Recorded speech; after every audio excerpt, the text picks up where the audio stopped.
Welcome to our channel. Today we how to connect laptop to TV, quick fix step by step clearly. Start by identifying the ports available on both your laptop and TV. Next, locate the HDMI port on your laptop, which is usually found on the side. If your laptop doesn't have an HDMI port, check for a mini DisplayPort or USB-C port. Now, find the HDMI input ports on your TV, usually located on the back or side. Connect one end of the HDMI cable to your laptop's HDMI port. Then, connect the other end of the HDMI cable to one of the TV's HDMI input ports. Turn on your TV and switch to the HDMI input you just connected to. For Windows laptops, right-click on the desktop and select Display Settings. Scroll down to the Multiple Displays section and click on the Detect button. If you see your TV listed, select it and choose how you want to use the display. For Mac users, go to the Apple menu and select System Preferences. Click on Displays and then click the Detect Displays button if necessary.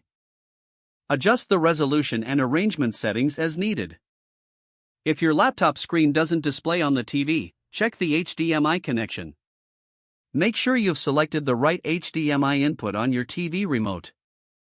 If using an older laptop, you might need a VGA or DVI adapter to connect to the TV. After successfully connecting, you can play videos or presentations from your laptop on the TV. For audio settings, right-click the speaker icon on the taskbar and select Playback Devices. Choose your TV from the list and set it as the default playback device. Now you're ready to enjoy your laptop content on a larger screen. If the page does not load, refresh the browser or try again in a private or incognito window. Make sure you are using the correct email address, then retype it carefully to avoid small typos. If your password is not accepted, use the reset option and create a new strong password you can remember. Check your spam folder for verification or security emails, then complete any requested confirmation steps. Enable two-factor authentication if available to improve account security and reduce unauthorized access risk. After signing in, review your profile details so your contact information and settings are accurate and current. If you see an error message, note it down and try again after restarting your device and internet connection. Log out when you finish, especially on shared devices, to keep your account and payment information secure.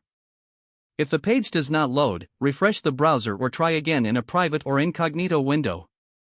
Make sure you are using the correct email address, then retype it carefully to avoid small typos. If your password is not accepted, use the reset option and create a new strong password you can remember. Don't forget to like this video and subscribe to our channel for more step-by-step tech guides.